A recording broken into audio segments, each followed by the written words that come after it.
Buenas tardes, muchachos. La clase de hoy veremos el último tema del contenido de biología molecular, que es el tema de traducción. Si nosotros siguiéramos el dogma central de biología molecular, o bien siguiéramos la ruta de expresión génica, tendríamos que cuando un gen se está empezando a expresar, pues a partir de la secuencia que se encuentra en el ADN, se tiene que hacer una copia en forma de ARN.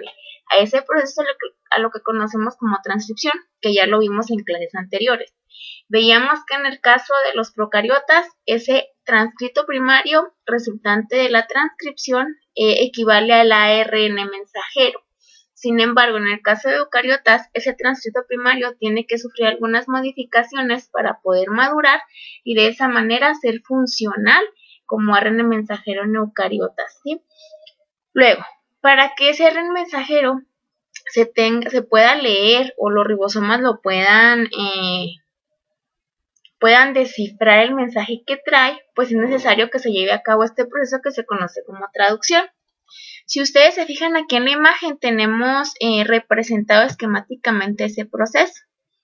En general, es el proceso de expresión génica, porque vemos que aquí tenemos una célula eucariota. Tenemos aquí en verde el núcleo y aquí afuera en blanco el citoplasma.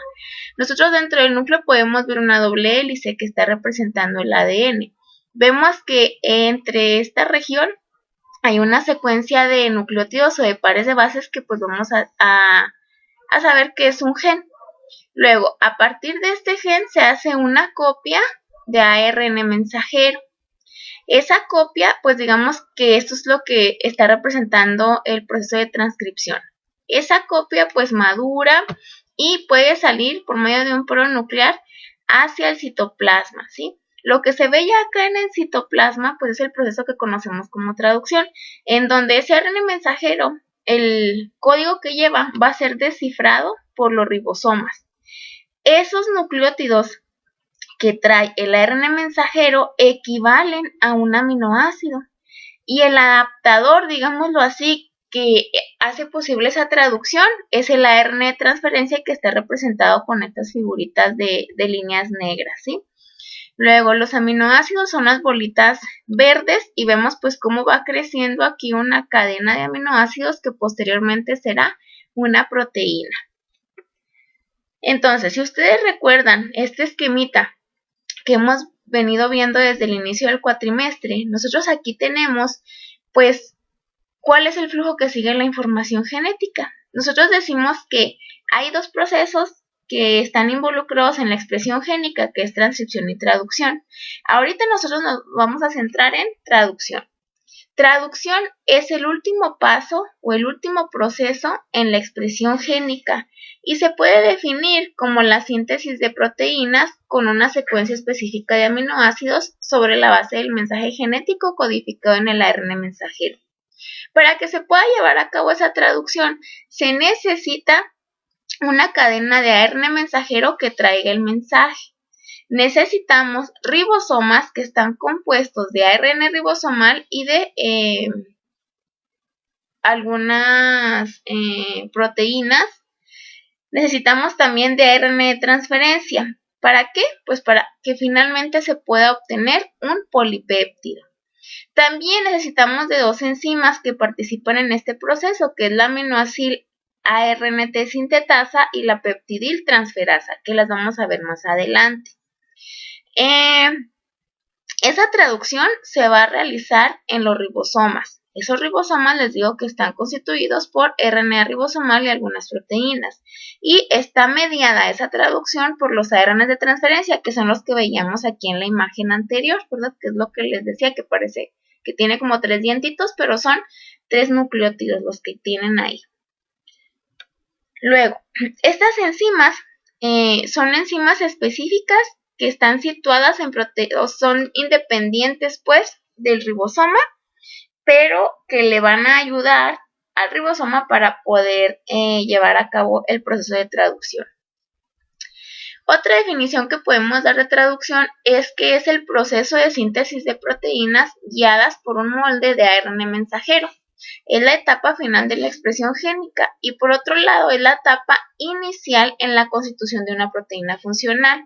¿Por qué decimos que es la etapa inicial en la constitución de una proteína funcional? Porque si ustedes recuerdan, las proteínas tienen 4 niveles estructurales.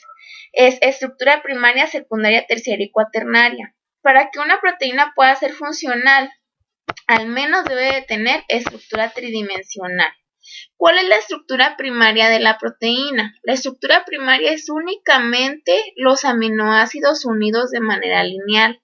Entonces, como resultado de la traducción, yo voy a obtener una cadena lineal de aminoácidos que vendría a ser la estructura primaria de esa proteína. Por eso decimos que la traducción es la etapa inicial en la constitución de una proteína funcional, pero es la etapa final de la expresión génica. ¿Por qué? Porque en este proceso pues ya finalmente se decodificó más bien el mensaje que venía del genoma de un organismo.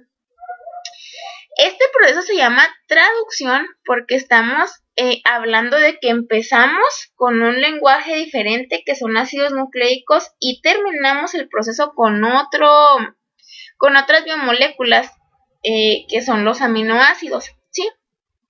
Bueno, otra biomolécula que es la proteína que está escrita en aminoácidos. Por ejemplo, en la transcripción no podemos decir que estamos hablando de lenguajes diferentes, porque de donde partimos nosotros es de un ADN, vamos a obtener un ARN mensajero, pero ambos están escritos en ácidos nucleicos, entonces digamos que estamos hablando el mismo idioma. Sin embargo, cuando yo ya paso esa información de ácidos nucleicos en forma de aminoácidos, entonces yo puedo decir que estoy hablando como en códigos diferentes o en lenguajes diferentes. Por eso yo paso la información en forma de ácido nucleico, la paso a aminoácido para poder elaborar una proteína. Es por eso que decimos que este proceso se conoce como traducción, porque estamos transmitiendo o pasando la información de un lenguaje a otro, es decir, de ácidos nucleicos hacia aminoácidos. La traducción decimos que es un proceso altamente conservado. Tanto en procariotas como en eucariotas, el mecanismo es similar. Todos los ARN mensajeros se leen en dirección de 5' a 3'. Las cadenas polipeptídicas, es decir, las cadenas de proteínas que se empiezan a sintetizar, empiezan desde su extremo amino terminal y van a finalizar con el extremo carboxilo terminal. Esto es lo que les comentaba ya en clases anteriores, que si ustedes recordaban la estructura de una proteína, de un aminoácido está conformado por 4 elementos. Es un carbono central, un grupo carboxilo, un grupo amino y un radical. Todos los aminoácidos tienen un grupo carboxilo y un grupo amino, ¿sí? Entonces, cuando un aminoácido se enlaza con otro, se van a enlazar el grupo amino y carboxilo de diferentes aminoácidos y van a formar su enlace peptídico. Cuando recién yo estoy elaborando una proteína es una cadena lineal de aminoácidos, pues tiene, digamos, 2 extremos o 2 colitas. En un extremo vamos a tener el extremo amino terminal y en el otro extremo el carboxilo terminal. Las proteínas empiezan a sintetizar por su extremo amino terminal y finalizan en su extremo carboxilo terminal. Cada aminoácido viene codificado por 3 bases o por 3 nucleótidos que nosotros los vamos a conocer como codones. Cada 3 bases nitrogenadas o cada 3 nucleótidos, pues decimos que es un codón, ¿sí? Es un codón, no es un triplete de bases, así se conoce. La traducción pues va a tener lugar en los ribosomas. Ya habíamos quedado que los ribosomas no eran organelos, sino que eran subcompartimentos celulares en los cuales tienen como función la síntesis de las proteínas. ¿Por qué? Porque ellos son capaces de catalizar los enlaces peptídicos que se hacen entre un aminoácido y otro. Entonces, aquí en el proceso de traducción nosotros podemos observar que participan de manera colaborativa tanto el ARN mensajero con el ribosomal y el de transferencia. Aquí finalmente ya los 3 ARN mensajeros de los que veníamos hablando anteriormente, pues trabajan en conjunto. ¿Para qué? Para producir una proteína. Nosotros podemos ver que aquí está el ARN mensajero. El ARN mensajero, su función es la de transmitir el mensaje que venía expresado en el genoma, en un segmento, en una secuencia de ADN. Luego, aquí en verde tenemos al ribosoma. Los ribosomas están constituidos de ARN ribosomal. Es decir, el ARN ribosomal forma parte del ribosoma, ¿sí? Luego, también tenemos nuestros ARN de transferencia, que en esta ocasión pues nos están representando con estas cosas azules.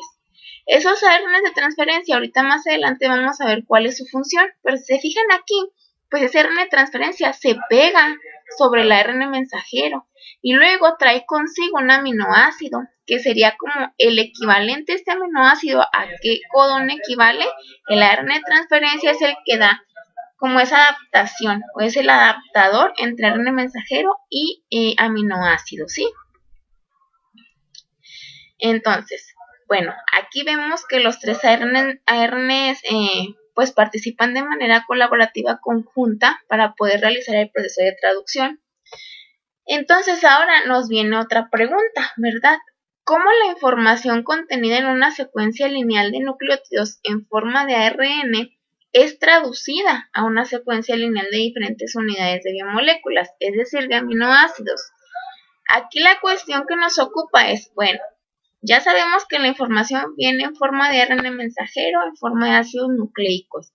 Entonces, ¿cómo la célula puede traducir esa secuencia de ácidos nucleicos a aminoácidos? ¿Cómo va a saber la célula en qué basarse para decir, este triplete va a codificar para esto? Como por ejemplo decir en inglés, ¿cómo la palabra,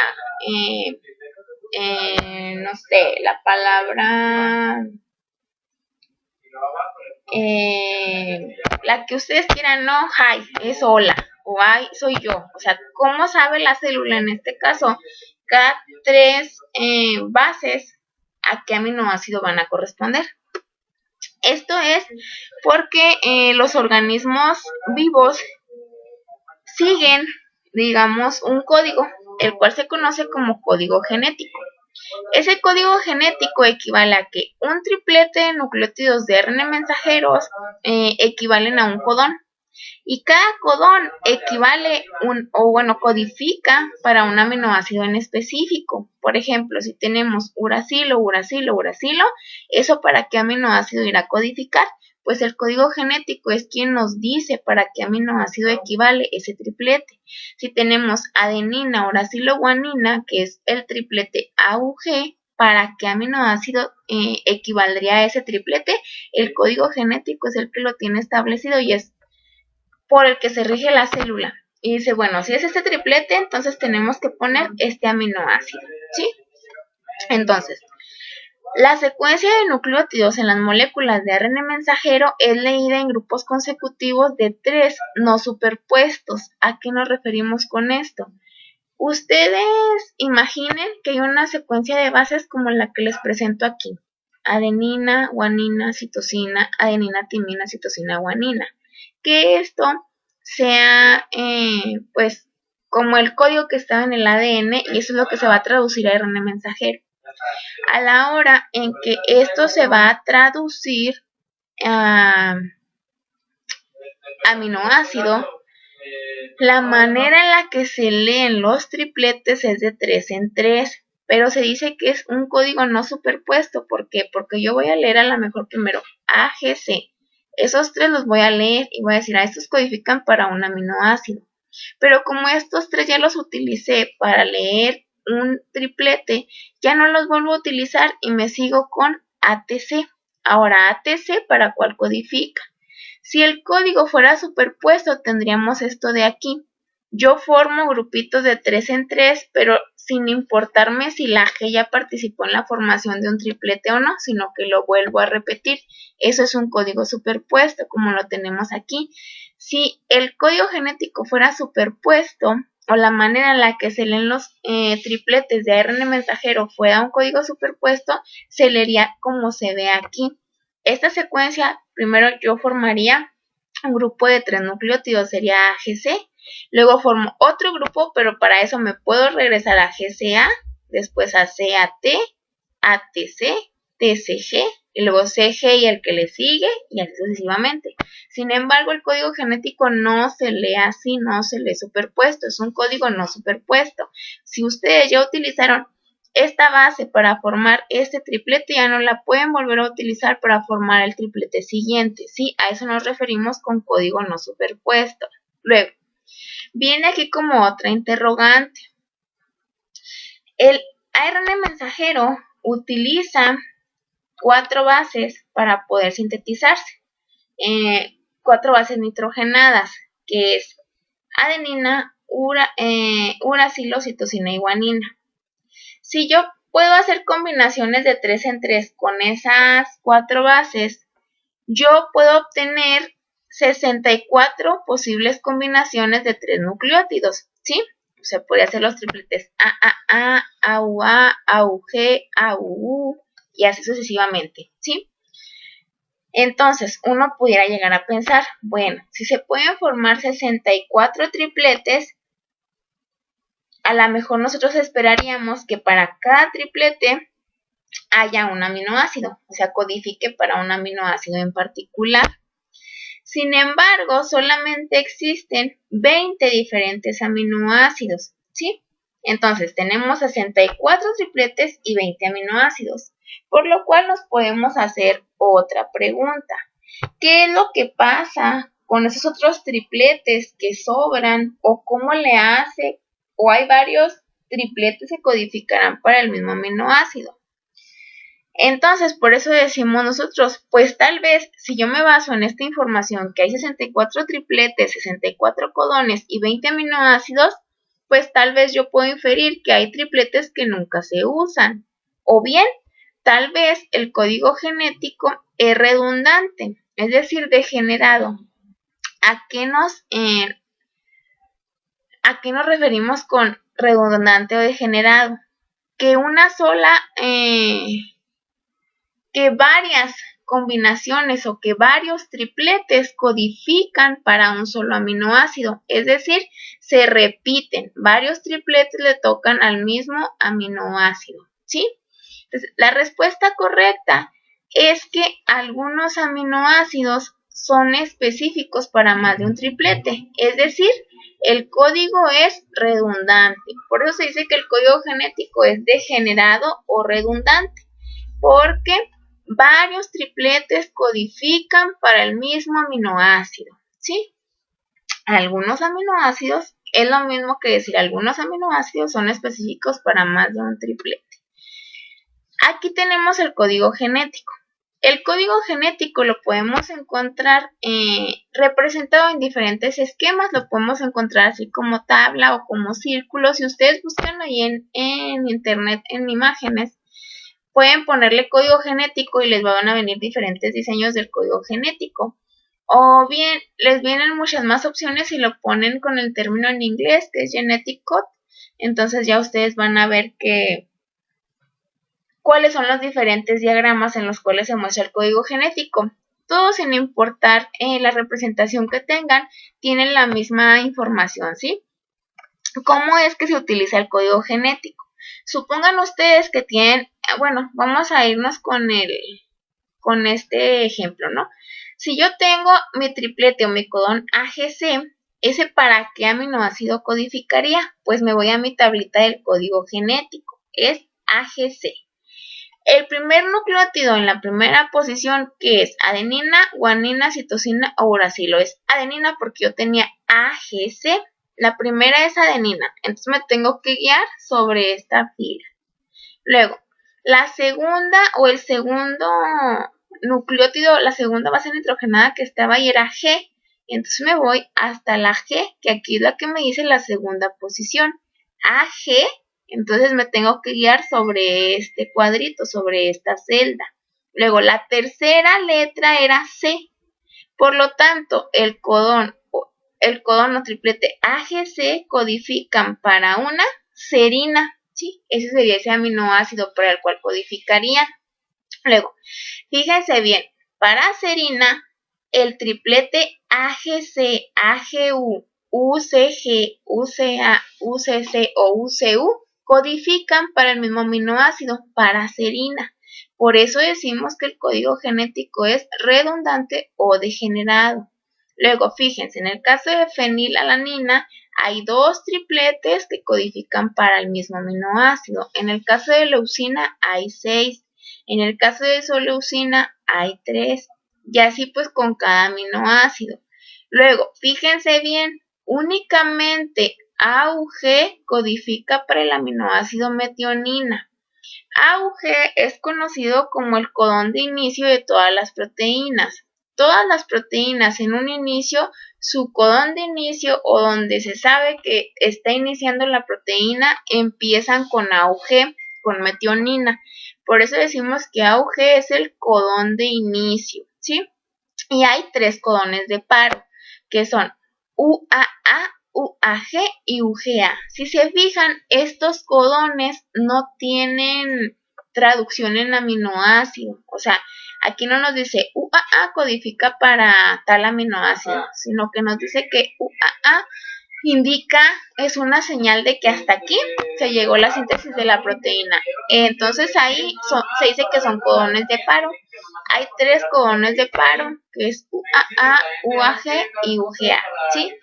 Otra cosa muy importante que no se nos debe pasar nunca es que el código genético es usado universalmente por todos los organismos presentes hoy en día. Por ejemplo, una bacteria como E. coli no produce o no tiene en su genoma el gen para producir la insulina de los humanos. Sin embargo, si yo logro insertarle a esa E. coli, a lo mejor ya el ARN mensajero ya maduro para que se pueda elaborar la proteína insulina, si yo lo puedo ingresar a esa bacteria, a la hora en la que la bacteria lo lea, me va a producir una proteína, pues bueno, que está contenida en ese organismo, ¿sí?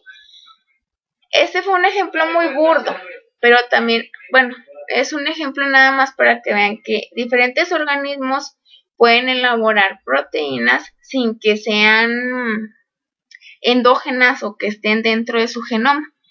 Uno puede hacer que expresen ciertos genes de interés en estudio o en medicina, los puede hacer que produzcan ciertas proteínas, ¿no? Por ejemplo, anteriormente se utilizaban los cerdos para poder producir insulina humana. Lo único que se hace pues es, vamos a decir, transfectar células del cerdo con el gen que codifica para la insulina. Y entonces ya la maquinaria de las células del cerdo pues se encarga de hacer la transcripción y hacer la traducción y de poder pues elaborar ese tipo de proteínas, ¿sí? Gracias a que el código genético es usado universalmente por todos los organismos presentes hoy en día, se puede recurrir a ese tipo de experimentos o de ingeniería genética en el cual diferentes organismos pueden elaborar, por así decirlo, sintetizar proteínas que no contienen en su genoma, sino que si uno logra introducir ese gen que quieres que se exprese en ese organismo, una vez que lo ingresas, pues ya el organismo va a hacer su transcripción y finalmente a la hora de leerlo en traducción, todos los organismos se basan en este código. O sea, un ARN mensajero de una bacteria que sea CCU va a codificar para una prolina. Si algo trae ACC, siempre va a ser una treonina, ¿sí? Una UAU siempre será una tirosina. ¿Sí? Entonces, esa es la importancia de que el código genético es usado universalmente por todos los organismos presentes hoy en día. Eso también, pues, apoya aún más la evolución, ¿no? De que, pues, todos tenemos ciertos mecanismos, los seres vivos tenemos ciertos mecanismos los cuales compartimos. Otra manera de representar el código genético es así, en forma de tabla. Así lo representan en el libro que se llama La célula de Albert. Entonces, Aquí lo que tenemos arriba con letras negras son los codones. Luego en rosita pues está el aminoácido para el cual codificaría cada uno de estos codones. En el caso de metionina, pues solamente el triplete auge es el que codifica para ese aminoácido y acá tenemos los 3 codones de paro. Aquí también les quería comentar, aunque ya se los comenté en el video tutorial que hablamos de NCBI, que la manera de representar los aminoácidos nosotros los podemos representar por 3 letras, que es como que lo más convencional y a lo mejor lo que todos estamos acostumbrados, que ALA significa alanina, ARG es arginina, ASP es aspartato, cis es cisteína, glicina y cistidina y lisolucina y así sucesivamente, ¿no? Nada más que actualmente los aminoácidos se representan con códigos de una sola letra, de acuerdo al código de la UPAC. Así es lo que tenemos aquí abajito. La R significa el aminoácido arginina, la C cisteína, la E glutamato o ácido glutámico, la H histidina y así, ¿sí? Entonces, para que si ustedes alguna vez ven una secuencia de muchas letras y estamos hablando de alguna proteína, pues ¿qué significa? Significan esos aminoácidos. Luego, pues aquí podemos ver los codones de paro y les digo, aquí tenemos el codón de inicio. También es importante comentar esto, ¿no? En un ARN mensajero, cuando se empieza a leer cierta región de ese ARN mensajero, pues lo vamos a conocer esa región como un marco abierto de lectura, o bien ORF por sus siglas en inglés, Open Reading Frame, ¿sí? Entonces, ¿qué es el marco abierto de lectura? Es desde donde empieza, digamos, el codón de inicio hasta donde termina su codón de paro. Vendría a ser como su secuencia CDS, la codificante, lo que estamos traduciendo, lo que estamos expresando para poder obtener una proteína. Si ustedes se fijan aquí nosotros tenemos una secuencia de ADN, doble cadena. Aquí tenemos el sitio +1, que sería pues en la G, que es el sitio de inicio de la transcripción. Aquí tenemos el codón de inicio, que cuando yo lo paso a ARN mensajero, este ATG será AUG. Luego, finalmente tenemos aquí nuestro codón de paro y aquí tenemos el sitio de terminación de la transcripción. Ustedes recuerden que no es lo mismo o no inicia en el mismo lugar el sitio de inicio de transcripción que el codón de inicio y no termina en el mismo lugar el codón de paro que el sitio de terminación de la transcripción. Porque dentro de ese ARN mensajero tenemos extremos 5' y 3', que son UTR, que son regiones no traducidas. Y en medio tendríamos el CDS, que es la secuencia codificante, marcada por el codón de inicio y por el codón de paro. Entonces, yo cuando tengo ya esta secuencia de ARN mensajero, pues aquí se empieza a decodificar el mensaje. AUG codifica para metionina, GGA para glicina, el siguiente tirosina, el que sigue arginina, y así sucesivamente para poder elaborar una proteína, ¿sí? Luego, si nosotros llegáramos a tener una mutación puntual o una SNP que conocemos como polimorfismo de nucleótido simple en el ADN de algún animal en específico, supongan ustedes que tal vez aquí se cambió esta G por una T. Cuando esto se transcribe a ARN mensajero, en vez de tener GGA, tendríamos GUA. Y tal vez esa GUA ya no codifique para glicina, tal vez eso codifique para otro aminoácido. Entonces, el resultado de esa mutación sería que obtendríamos otra proteína. ¿Por qué? Porque si hay un cambio de aminoácido, los aminoácidos, aquí tenemos su estructura lineal, pero esos aminoácidos, cuando están unidos ya uno con otro dentro de una proteína, ya no los llamamos aminoácidos, los llamamos residuos de aminoácidos. Entonces, esos residuos de aminoácidos interaccionan entre sí por medio de sus electrones, de los átomos que los conforman. Y eso hace que la proteína o se pliegue más o se pliegue menos. Entonces, recuerden ustedes que la funcionalidad de una proteína está determinada por su estructura tridimensional. Si aquí se altera algún aminoácido y si ese aminoácido es capaz de modificar la forma de la proteína, entonces esa mutación, eso que cambió ese nucleótido, hace que la función de la proteína cambie y por lo tanto fisiológicamente hay un impacto de esa mutación. También bien cabe mencionar que en ocasiones, como ustedes aquí ya pudieron ver, el código genético es redundante. Entonces, a lo mejor se puede producir alguna mutación aquí en el ADN, pero a lo mejor esa mutación no ocasiona que haya un cambio de aminoácido. ¿Cómo puede ser? Por decir, si en un triplete que era AAA, en vez de la última adenina tenemos una guanina, pues en realidad eso no va a afectar, porque al final de cuentas ambos codones codifican para lisina y al final en la proteína vamos a tener esa lisina y por lo tanto no va a haber cambio de esa proteína. Esas mutaciones, pues digamos que son como mutaciones silentes, ¿no? O mutaciones sinónimas. ¿Por qué? Porque están codificando para el mismo aminoácido. Bueno, entonces les digo, aquí tenemos pues ya nuestra esquemita de la traducción. Vamos a abordar qué es lo que hace una ARN de transferencia y una ARN ribosomal, perdón. Una ARN de transferencia es una secuencia corta de ARN con una longitud de entre 70 y 80 nucleótidos. Recuerden que yo les había dicho que los ARNs tienen la capacidad de formar estructuras secundarias, es decir, a pesar de ser una sola cadena lineal de ARNs, se pueden plegar sobre sí mismos.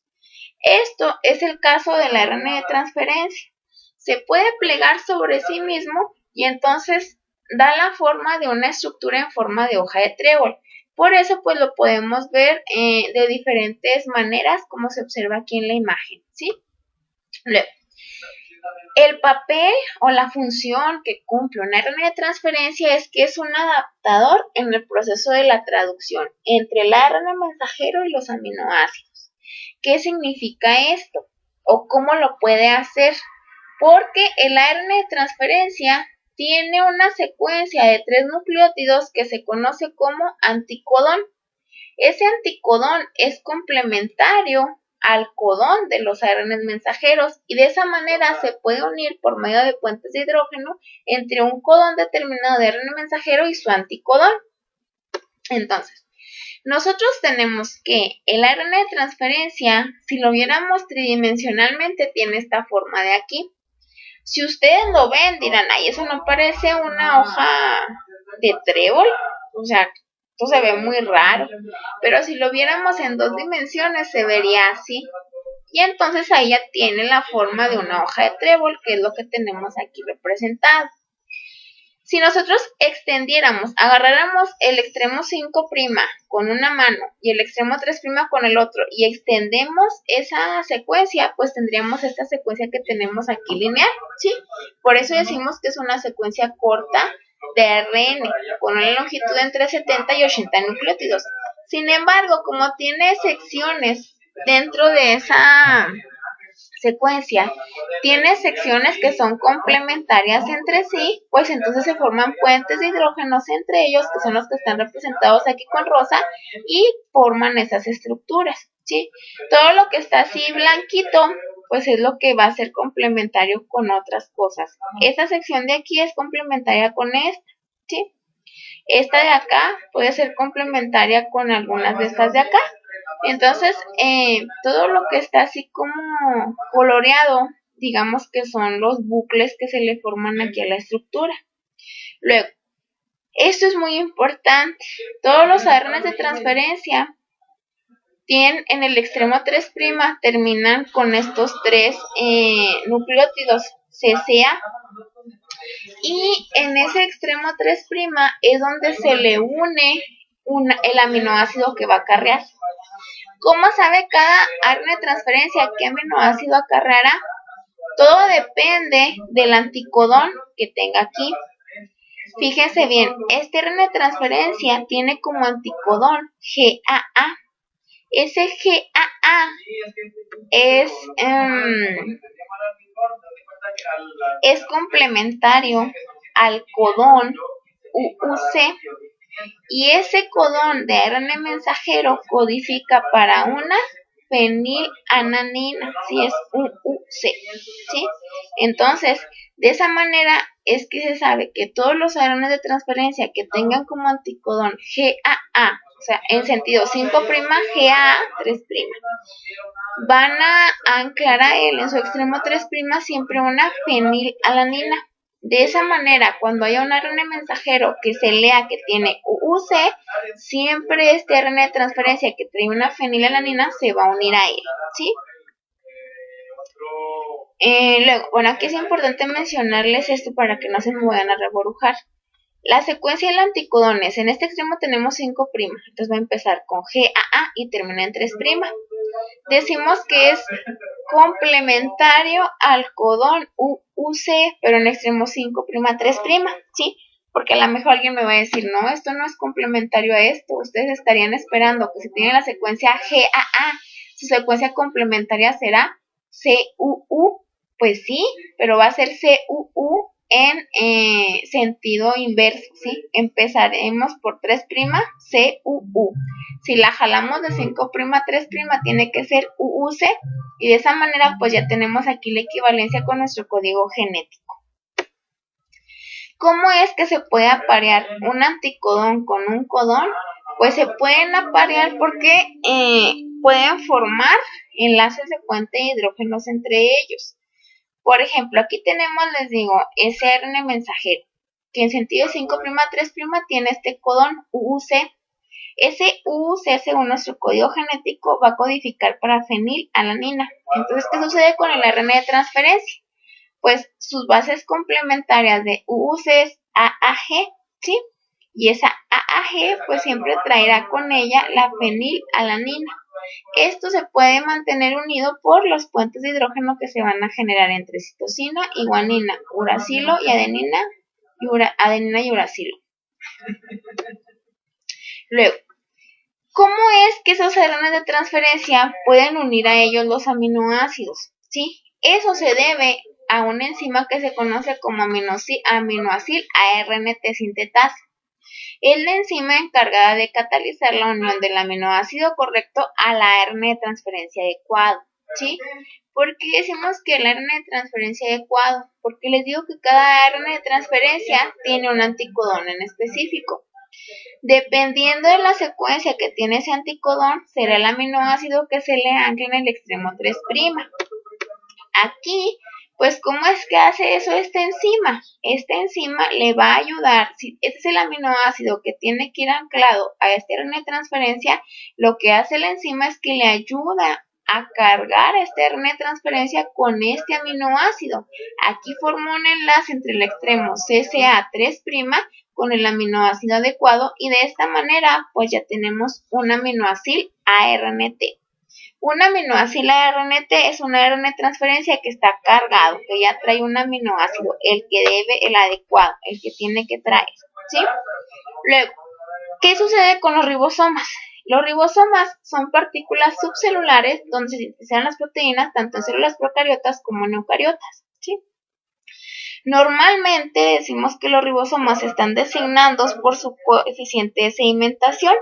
Es decir, nosotros decimos que los ribosomas son 70S, 80S y todo lo vamos a... Cuando estamos hablando de ribosomas, los identificamos por ese coeficiente de sedimentación, que es coeficiente de sedimentación o unidad de Seth-Vedberg, por eso tienen esa S mayúscula. En el caso de los procariotas de las bacterias, los ribosomas que se encuentran localizados dentro de ellos se conocen como 70S.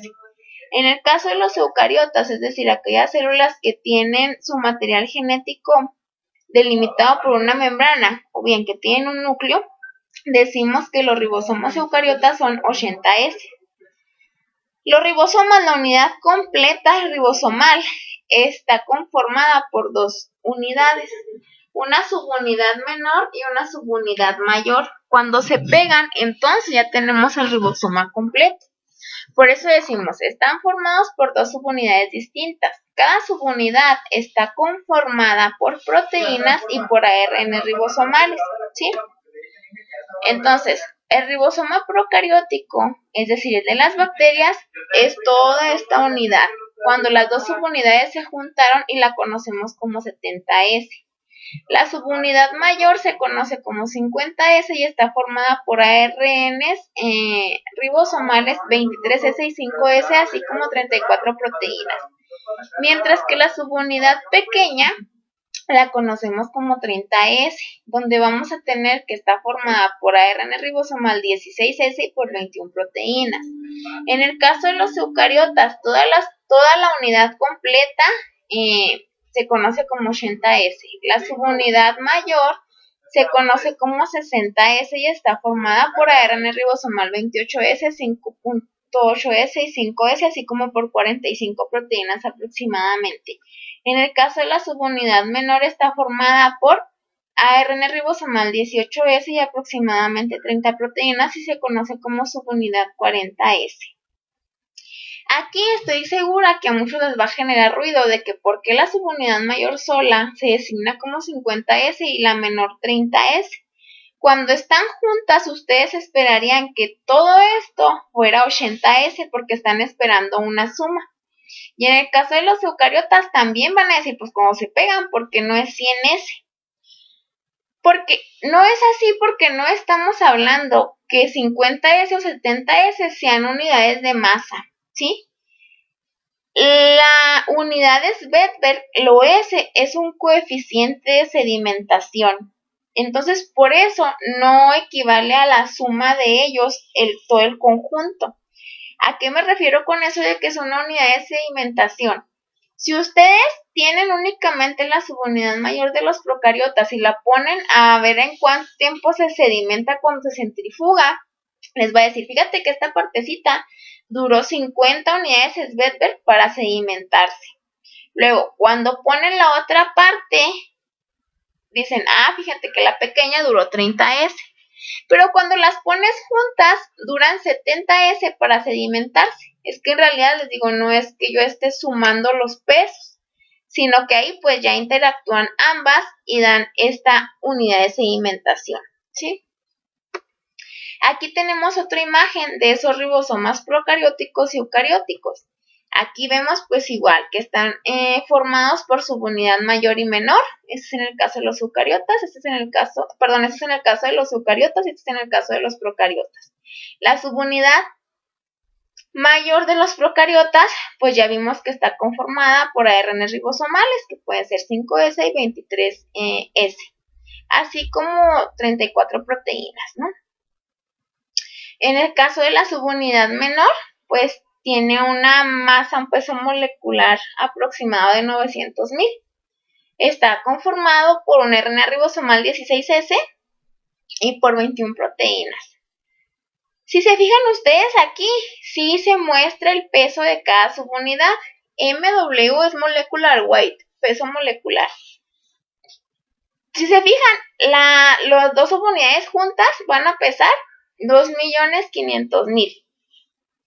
La mayor pesa 1.600.000 y la menor 900.000. Si ustedes suman esas masas, pues sí, efectivamente les da la masa de todo junto. Pero les digo, esto de 70S, 50S y 30S no son masas, sino que son unidades de sedimentación. En el caso de los eucariotas, pues aquí tenemos la misma información, el peso molecular de todo el ribosoma ya completo, de la subunidad mayor y la subunidad menor, los ARN ribosomales que están formando cada subunidad, así como las proteínas que la conforman. Bueno, ahora sí, ya hablamos del ARN mensajero, del código genético, del ARN de transferencia y de los ribosomas. Ahora tenemos que hablar en sí cómo se lleva a cabo el proceso de traducción. Así como habíamos dividido los demás procesos en iniciación, elongación y terminación, ese también lo vamos a dividir de esa manera para poderlo entender un poquito mejor. En la iniciación, en la traducción, lo primerito que sucede es que debe de unirse la subunidad. Bueno, debe unirse la subunidad menor a la ARN mensajero, ¿sí? Después tiene que unirse una RN de transferencia, un aminoácido metionil, ¿sí? Es decir, el ARN de transferencia que trae metionina. Y al último se le pega la subunidad mayor. Ya cuando está conformado todo esto, que hay ARN mensajero, ARN de transferencia pegado y las subunidades ribosomales menor y mayor que están juntas, hasta aquí es el paso de iniciación. De aquí en adelante sigue la elongación, que es cuando esos ribosomas pues siguen caminando, se mueven dentro del ARN mensajero para empezar a descifrar el código que traen. Luego se empieza a sintetizar pues las proteínas, porque se van pegando un aminoácido con otro, luego con otro, con otro, con otro, con otro, y así hasta cuando se termina la elongación, hasta que llegan o se topa con un codón de par. Puede ser UAA, UGA o UAG. Una vez que se topa con un codón de paro, hasta ahí termina la elongación y comienza la terminación. Ese codón de paro va a indicar que hasta ahí se sintetiza la proteína, por lo tanto se tiene que desensamblar el complejo traduccional. Sale la subunidad mayor por una parte, la menor por otra, la RNA de transferencia sale, los ya vacíos, y pues aquí tendremos nuestra proteína finalmente. Entonces, al igual que en la transcripción en eucariotas, aquí tenemos proteínas que ayudan para los factores de traducción, pero aquí también vamos a tener factores de traducción en procariotas, o sea, tanto en procariotas como en eucariotas hay factores de traducción. Los factores de traducción que funcionan en la fase de iniciación para procariotas, pues es lo que conocemos como IF1, IF2 y IF3. En el caso de los eucariotas, esos IFs, esos factores de traducción, pues tienen una E al inicio, que lo que indican es que estamos hablando de eucariotas. En el caso de la elongación, pues tenemos estos otros factores de traducción, EF2, EFTS, EFG, y aquí EF1 alfa, 1 beta gamma, EF2. En el caso de la terminación, tenemos RF1, RF2, RF3 y aquí tenemos ERF1 y ERF3. Es importante comentarles, ¿no? En el caso de RF, ¿qué significa? Release factor, es factor de liberación. En el caso de IF es factor initiation, factor de iniciación, ¿sí? En cada uno de estos. Y la E, pues es igual, elongation factor, ¿sí? En esta ocasión no vamos a ver así como que tal cual cómo funcionan uno y el otro como lo vimos en el caso de transcripción, sino porque quiero que vean de manera general cómo es que se lleva a cabo la traducción. Bien, vamos a abordar ahora la organización del ARN mensajero. Aunque los mecanismos de la síntesis de proteínas en células procariotas y eucariotas sean similares, hay algunas diferencias. En particular, en las señales que determinan el sitio del ARN mensajero molde a partir del que se debe iniciar la síntesis de una cadena polipeptídica. Es decir, la señal que nos dice dónde se tiene que pegar la subunidad menor al ribosoma será diferente en procariotas a diferencia de eucariotas, ¿sí? La traducción empieza en el extremo 5' del ARN mensajero y tiene un lugar específico que es el sitio de iniciación. Los ARN mensajeros de eucariotas normalmente codifican una cadena polipeptídica, mientras que la mayoría de los ARN mensajeros de procariotas codifican múltiples polipéptidos, sintetizados de manera independiente desde distintos sitios de iniciación.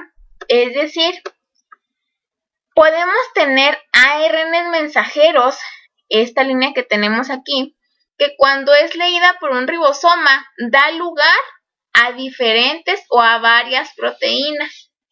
Ese ARN mensajero se conoce como policistrónico. ¿Por qué? Va a codificar para varias proteínas. Es decir, un mismo ARN mensajero tiene varios sitios de inicio de traducción y varios sitios de terminación de traducción.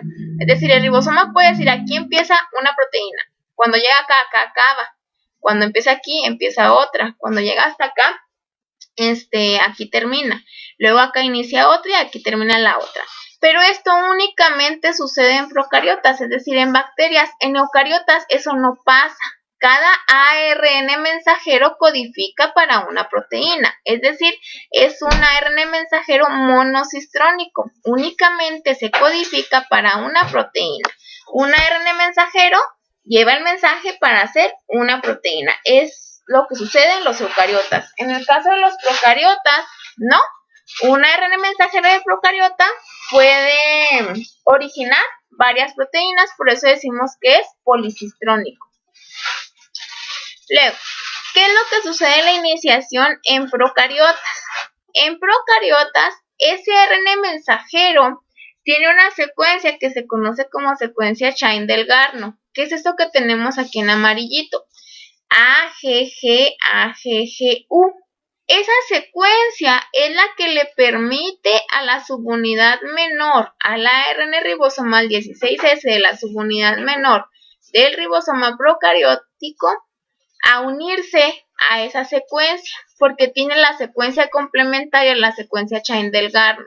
Entonces, gracias a esa secuencia es a la cual se puede unir la subunidad menor y puede comenzar la traducción en el caso de procariotas.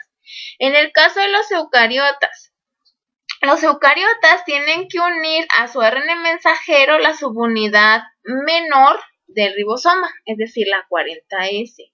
¿Cómo sabe esa subunidad menor a dónde se tiene que unir?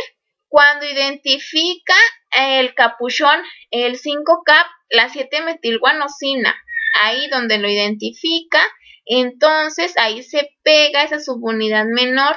Recuerden que esta modificación del extremo 5' únicamente lo tienen los eucariotas, los procariotas no lo tienen. Entonces, por eso la subunidad menor ribosomal de los eucariotas, la 40S, es capaz de identificar ese capuchón 5', esa 7-metilguanosina, y entonces aquí se va a unir esa subunidad menor, ¿sí? Luego, ¿qué es lo que sucede en la iniciación, tanto en procariotas como en eucariotas? Lo primero que tiene que suceder es que tiene que haber la unión de un metionil ARN transferencia iniciador y de la cadena de ARN mensajero a la subunidad ribosómica pequeña, seguido de la unión de la subunidad ribosómica grande, formando el complejo de iniciación. ¿Qué quiere decir esto? Que lo que tiene que suceder es que tiene que unirse la subunidad ribosómica menor al ARN mensajero. Luego, en el codón de inicio, que es AUG, tiene que unirse el metionil ARN transferencia, es decir, el ARN transferencia que lleva consigo metionina. Una vez que este se une, la subunidad mayor es capaz de llegar y pegarse, y hasta aquí entonces ya tenemos nuestro complejo de iniciación. Si se fijan aquí en la imagen, para que se puedan unir estas subunidades menor y mayor al ARN mensajero y el ARN de transferencia, aquí participan todos esos factores de iniciación de la traducción que veíamos acá en esta tablita. Aquí es donde van a participar. En el ejemplo estamos viendo la iniciación de un eucariota, ¿sí? Aquí vemos que la subunidad menor se le tiene que unir a ella estos factores de iniciación, el 1, el 1A y el 3. En el caso del ARN de transferencia del metionil, tiene que unírsele a él otro factor de iniciación. Luego, en el caso del ARN mensajero, también tiene que unírsele a él los factores de iniciación de la traducción. Gracias a esos factores les permiten unirse, permite que a este ARN mensajero se le una la subunidad menor y el ARN de transferencia.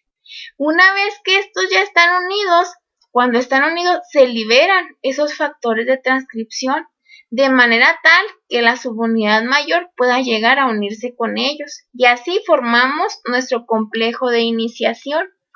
Luego sigue la elongación. Para el estudio de la elongación se dice que el ribosoma tiene 3 sitios para la unión de la ARN de transferencia. Esos sitios no están físicamente separados, ¿sí? Sino que son como, para poder estudiar la elongación, se dice que existen esos sitios, pero en sí, o sea, no hay separación física de esos sitios, todo sucede en el ribosoma.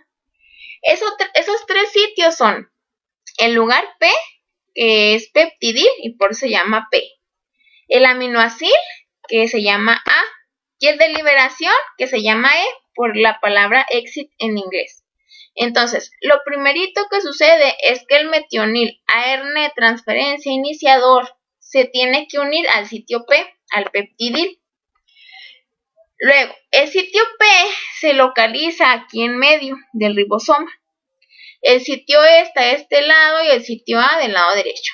Entonces, la traducción se inicia cuando el metionil ARN de transferencia se coloca aquí, en el sitio P, ¿sí? El ribosoma se va a mover en dirección de 5' a 3' sobre el ARN mensajero. Entonces, el ribosoma lo que hace es como si caminara, ¿sí? Va a ir caminando sobre el ARN mensajero. De esa manera, los ARN de transferencia que están ocupando esos sitios se van a mover también.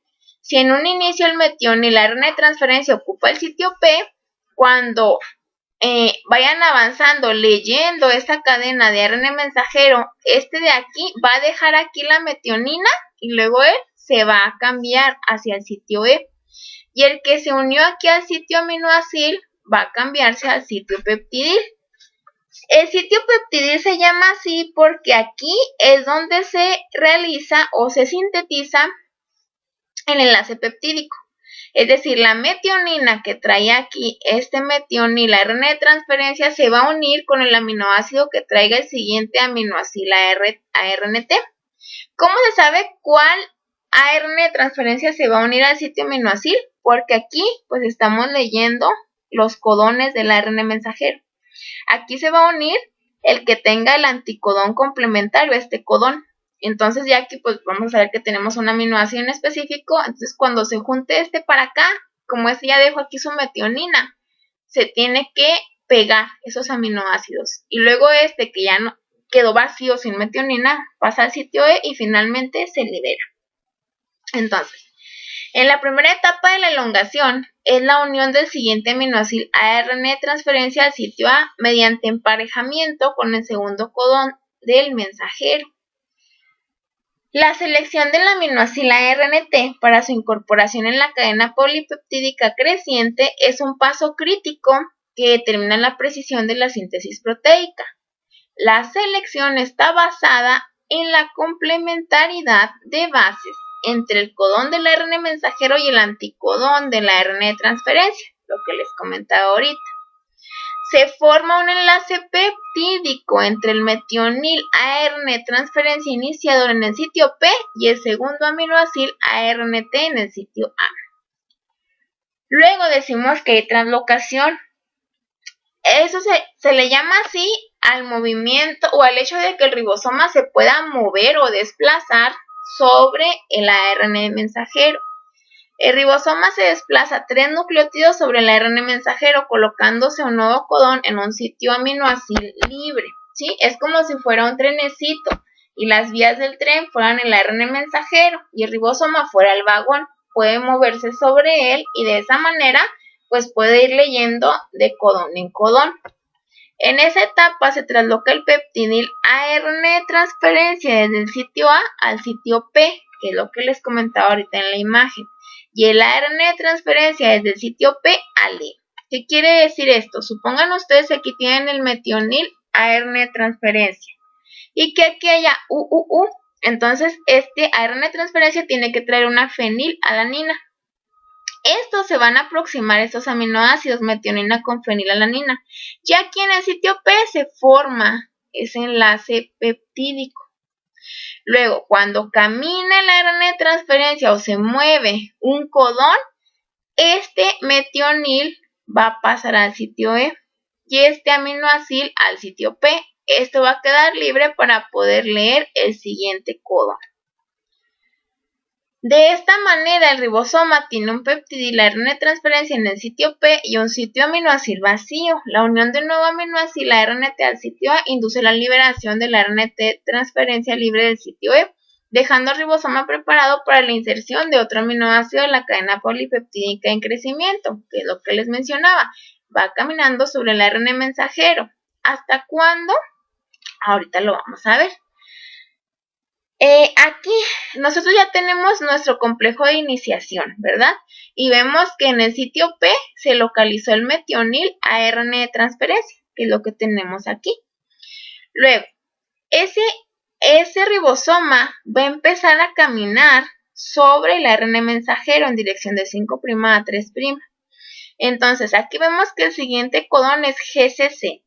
Ese codón codifica para alanina. Entonces vemos que aquí, pues en el sitio aminoácido llega ese ARN de transferencia cargado con alanina y luego, como estos aminoácidos se acercan, gracias al sitio P, se va a hacer o se forma un enlace peptídico. ¿Gracias a cuál enzima? A la peptiltransferasa, ¿sí?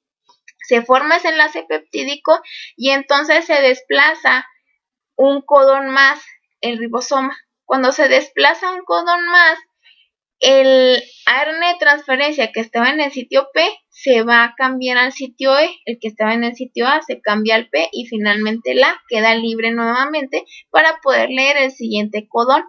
Y así va a ir alargándose la cadena, haciéndose los enlaces peptídicos gracias a la peptidiltransferasa.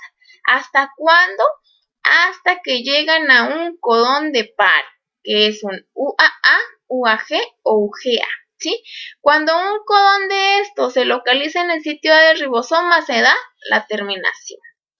Las células no contienen ARN de transferencia con anticodones complementarios para los tripletes de codones de paro, pero sí tienen factores de liberación que pueden reconocer esos tripletes y entonces, gracias a que se pegan esos factores de liberación, se desensambla todo el complejo.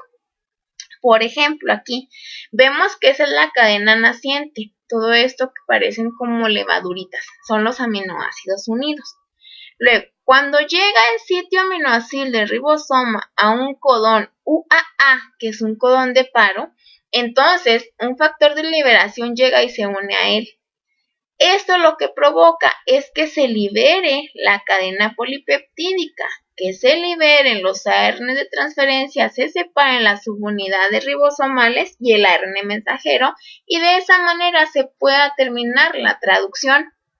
Esta proteína que tenemos aquí aún tiene que sufrir algunos cambios para poder hacerse madura. Si ustedes recuerdan, dentro de las células eucariotas hay un organelo que se llama retículo endoplásmico rugoso. Se llama rugoso porque están pegados a él ribosomas.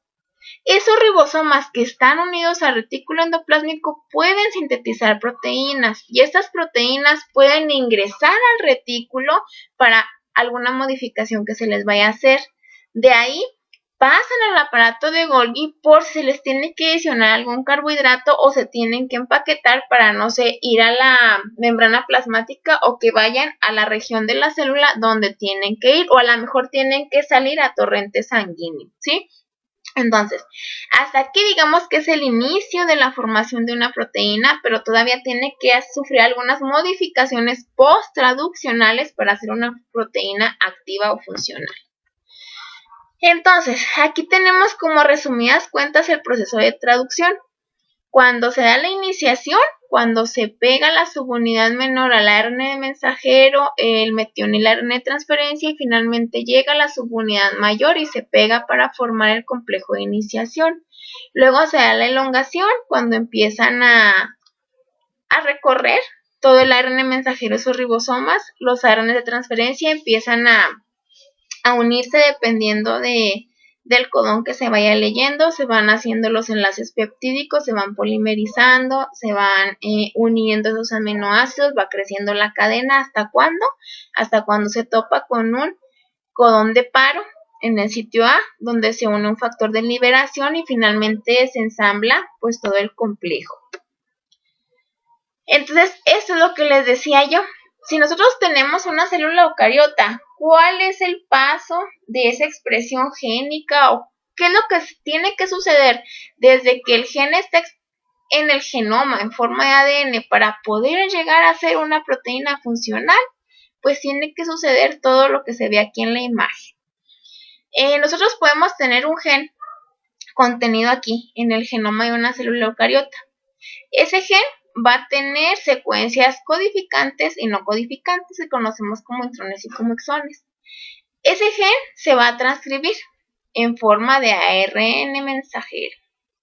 Ese transcrito primario que resulta de la transcripción va a sufrir modificaciones en sus extremos, en el 5' y en el 3'.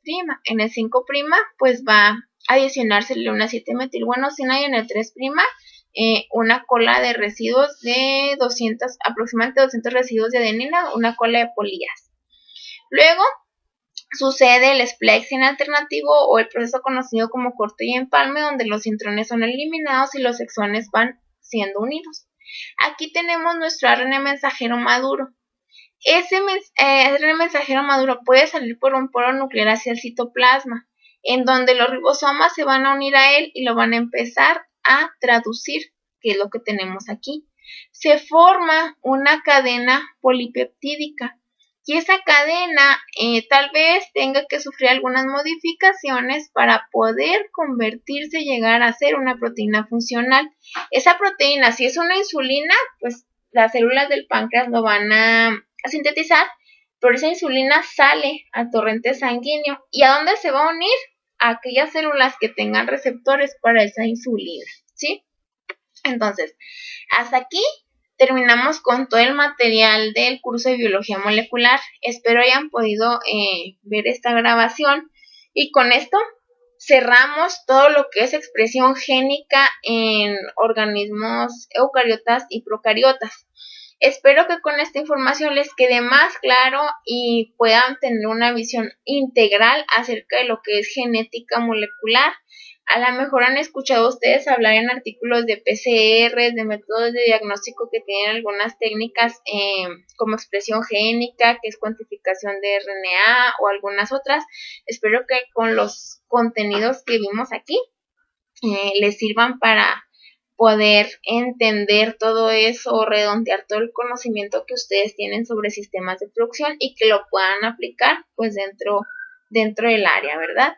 Por mi parte es todo y pues muchas gracias por compartir este semestre virtual.